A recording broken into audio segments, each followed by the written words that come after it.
Tonight's bedtime story is called Princess Party, and it's about the only father at a little girl's birthday party, and it's also about camaraderie and regret.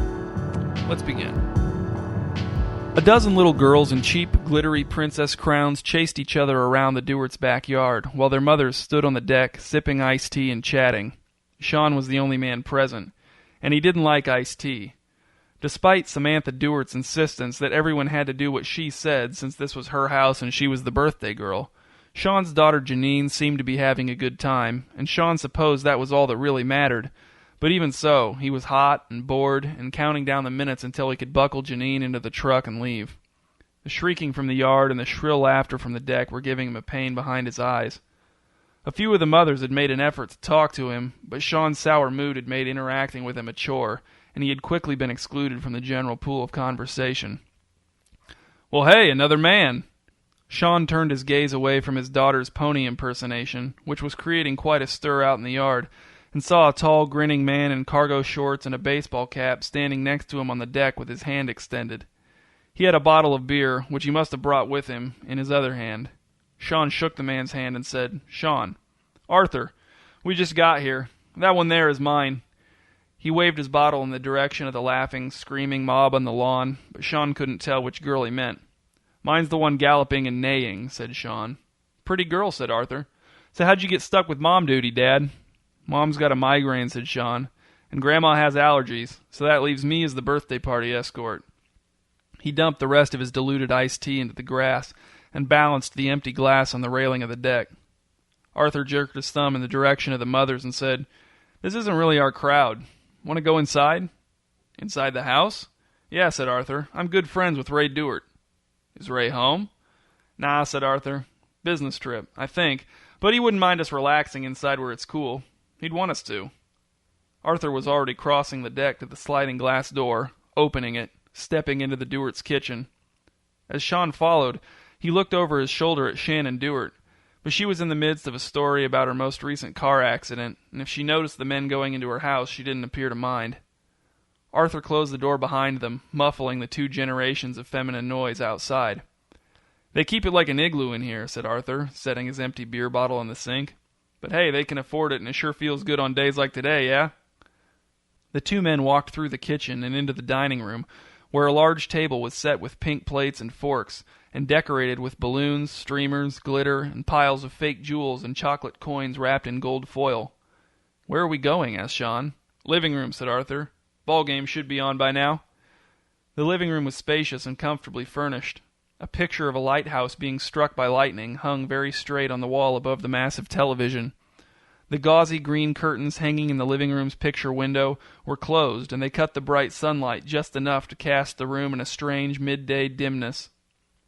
Arthur selected the correct remote on the first try from an arsenal of 6 on the glass coffee table, but he had barely begun to flip through channels in search of the baseball game when he shut the TV off again, sat forward on the couch next to Shawn and said, "Have you seen Ray's office upstairs? You've got to see it." "Why?" asked Shawn. "I don't want to ruin it," said Arthur. "You just got to see it." "Maybe I should go back outside and check on Janine," said Shawn, rising to his feet. "She might get worried if she sees I'm gone." "Nah," said Arthur. "They're too busy having fun. They don't even know we exist right now. Come on." He stood up and walked through the living room, into the front hall, and around the corner, calling back, "Shawn, come on, you're going to love this." Shawn sighed and followed Arthur's route through the living room. When he rounded the corner, Arthur was at the top of the stairs waiting for him, grinning down at him with his hands on his hips. Shawn hesitated, then mounted the stairs one at a time, wishing he was outside accusing the school board of favoritism with the moms. "This way," said Arthur, and he walked down the upstairs hall to the last door on the left. Shawn almost turned and went back down the stairs and out through the kitchen to the deck and the iced tea and the moms and the high-pitched racket of excited little girls, but instead he followed Arthur down the hall to the door to Ray Dewart's office. Arthur jiggled the doorknob and muttered a few curses. "Okay," he said. "Locked." He turned and smiled at Shawn. "But I know where the key is."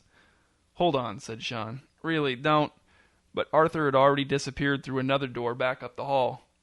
Shawn stood still for a moment, sensing another fork in the road, but a thumping, sliding sound prompted him up the hall after Arthur, and there, as he stood in the doorway, he saw Arthur on his hands and knees at the foot of a massive 4-post bed in the Dewarts' master bedroom, examining a section of carpet that had been hidden beneath a heavy wooden chest until he had pushed it aside. "Here we go," said Arthur, as he plucked up a flap of carpet and exposed a tiny hatch in the floorboards. He produced a small knife from his pocket and, after a minor struggle, pried open the hatch with a creaking, splintering noise. "Arthur, don't," said Shawn. Arthur, his brow furrowed in concentration, reached down into the hatch and rummaged around under the floorboards for a few moments before extracting a rusty ring of at least 30 different keys of all shapes and sizes. He held them aloft and jingled them at Shawn in triumph. "Now I just have to read the coded etchings on the keys to find the right one for the office," said Arthur. "We're almost in." Shawn crossed the bedroom to the window. He parted the blinds with his fingers and looked down on the backyard. The little girls were still running after each other, but their energy seemed to be flagging. He couldn't hear them at all now. Janine had somehow acquired a few huge purple stains on the back of her dress. Shawn saw her stop and look toward the deck with an expression of concern for just a moment, before another girl skipped past and said something to recapture her attention, and then she was off again. "Shawn," said Arthur, kneeling next to the open hatch in the floor with his cap tilted back on his head. "Small setback. The key to the office isn't here. The good news is that this one," he held up a long silver key between his thumb and forefinger, "will get us into the attic, and one of these two," he pointed to two stubby bronze keys hanging next to each other on the ring, "will get us into the safe that contains the combination to the lock on the other safe, which contains the key to the office." "You got all that from the etchings on the keys?" asked Shawn. "Ha ha! No. Let's go." Arthur hopped to his feet and hurried back out into the hall. "Arthur!" Shawn all but ran after him. "Arthur, wait!" Arthur, heading down the hall away from Ray's office, past the top of the stairs in the other direction, stopped and turned to face Shawn. "What's your daughter's name?" asked Shawn. "Which one?" asked Arthur. "I have tons of them." Before Shawn could protest, Arthur ducked through another door on the right side of the hall, keys jingling, eyes shining. Shawn felt dizzy, but he followed, and as he did, he felt the distance between Janine and himself bulging and swelling, and he wondered if he'd ever be able to retrace his steps.